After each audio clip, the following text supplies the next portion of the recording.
Now, following the sudden death of his 4-year-old son Adam last year, Owen Bennett wrote a book to help him with his grief.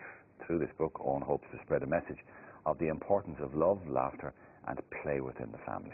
It's a very affectionate and wonderfully illustrated children's bedtime story, and the author, Owen, joins us now with his son, Harry. Good morning, Owen. Good morning, Harry. Good morning. Good morning. How are you doing?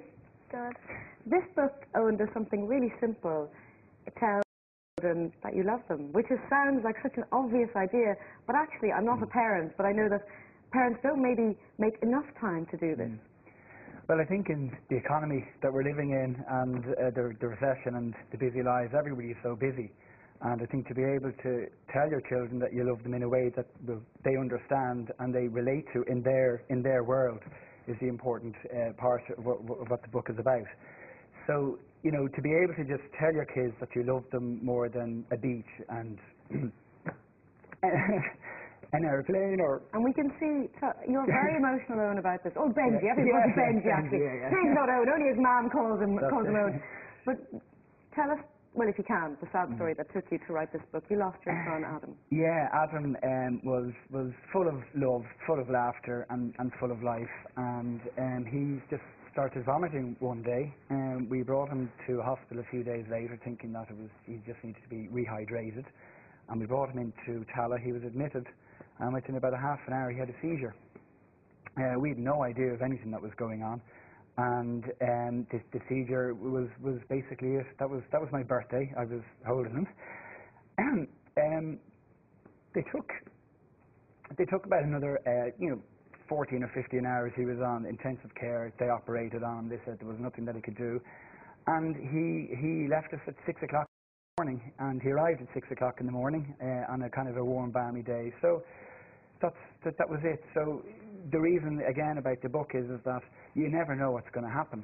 And one of the things that have got us through the last year is that we told Adam we loved him every day. Harry told him he loved him every day. We all played and we all had fun. And if something happens so sudden like that, you don't have a chance to go back and say it. And that's what the book is about. It's your 4-year-old is always going to lead you anyway. They're going to grow up and become teenagers and drive you mad at some stage. But so it's at that stage when to just tell your children how much you love them. And of course, as parents, we know we love them and we know the depth and the extent of the love, and we assume that they do. Yeah. But of course they're kids, so that's not a fair assumption. Yeah. And you do need to tell them, and you need to do that. How much do you love Daddy? Well, I love Daddy this much. Well, I love you that much. Yeah. And you need to do that almost every night. I know. I've been not in that situation, but in a similar situation. And the one thing that got me through it when my first wife died was that there was no, I should have said, if only I had said that, because it was the last thing I said to her. So that kind of saved my sanity to a certain extent, and I assume that helped you and your wife as well. There's no question about it. I mean, we've been very, very lucky that, the way that we've done our lives is as much a lot about the family. Now, everyone's busy and you have your hassles and stresses like everybody else. So to be able to know that you've done good by Adam, and look, we lived a lifetime. In the 4 years that he was here, we did everything, didn't we? we just had great fun, and the idea of the way the book is set up, it's that you're telling the kids you love them much more than all of the things that kids relate to, buckets and spades and space and Christmas Eve and Santa Claus, and then you go on a little adventure. And the idea is that the parent and the child are central to that.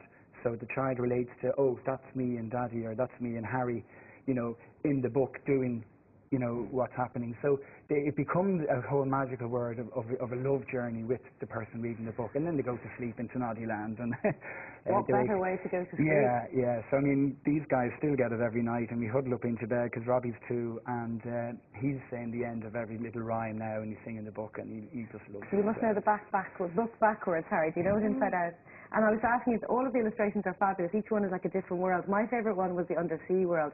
Which one is your favourite? The Halloween one. That's a bit scary, though. There's a witch in the corner of that who's very scary. She looks like the witch in the Wizard of Oz. She scares the hell out of me. But do you obviously remember your brother, Adam? Yeah. What did you guys enjoy doing together? We enjoyed playing in our holiday home outside the back garden. And you must miss him a lot, Harry, do you? Yeah. Yeah. But has the book helped? Do you think your dad writing the book and reading the book, do you think it's made a difference? It's a nice way to remember Adam. Yeah. Yeah, I'm actually afraid to speak to you in case I start crying. Had you any background in this, Benji? I mean, or what is your background? My background is business. I work in Vodafone, who I have to thank them because I don't think any of this would have happened. Vodafone were incredibly supportive of me as the company and the people within there. So big thank you to everybody in Vodafone because that gave me the time. I have no writing or anything experience. I do play the piano, and for the last 20 years I've always been trying to put lyrics to a few tunes I've made up. I've never been able to do it. I've never thought they were good enough. So this is purely just, there's the message there because, Jackie said it to me one night just before his funeral. Why did this happen to us? And I said, Jackie, because we're going to be able for this. We can do this. We get through it. We're strong enough to get through it. And that's really when the message hit me of, I have to tell people of the importance of just spend as much time with your kids as you can, because Adam just went out like a candle in the wind. He was, the photos that you just saw there, they were up to that was taken 2 weeks before he died. What a beautiful boy. And the illustrations actually I sent. Actually, that's Adam, isn't it? That is, the beautiful golden-haired child. That's it. So Roxanne, the cartoon saloon now, she did a great job. The illustrations are absolutely gorgeous job. and done beautiful, bright primary colours, which of course will appeal to children. I have to say, I'm trying to relate to this as a parent, and I'm finding a great deal of difficulty.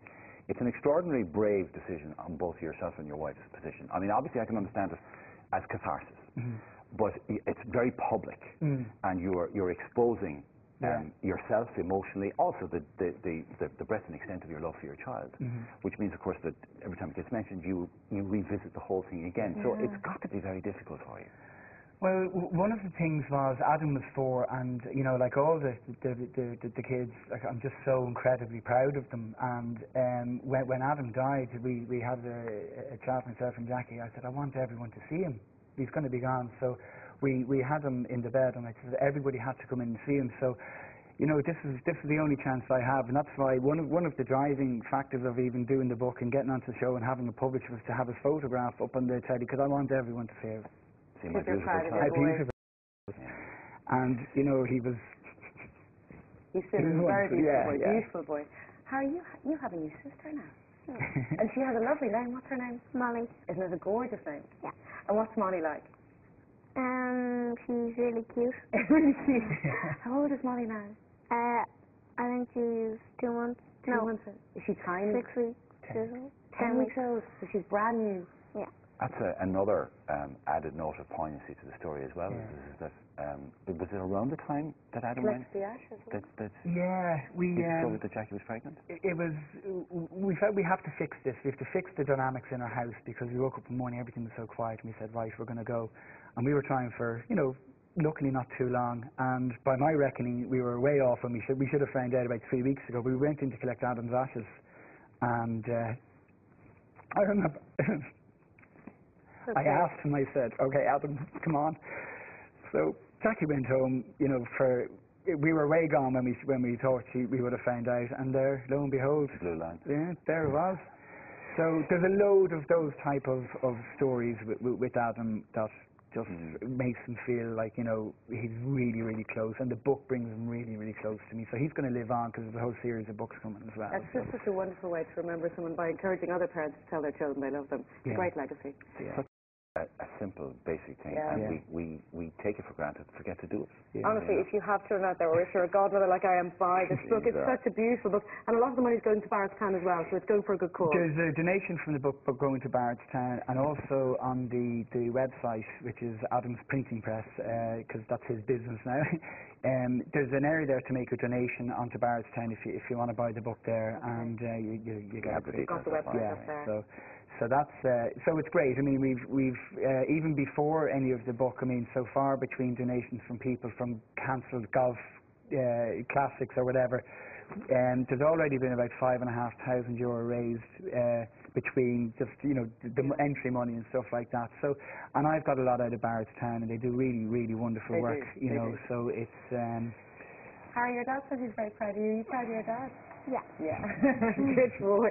Well, listen, you've obviously got a lovely family, a lot of love, and thank you very much for coming on and talking about it. I know it wasn't easy. Thank you very much, Thank Benji. you. Benji, not Well, Owen. you've turned something awful into something very beautiful, and We're going to cry. We'll take a break. We'll see you in a few minutes. cheers.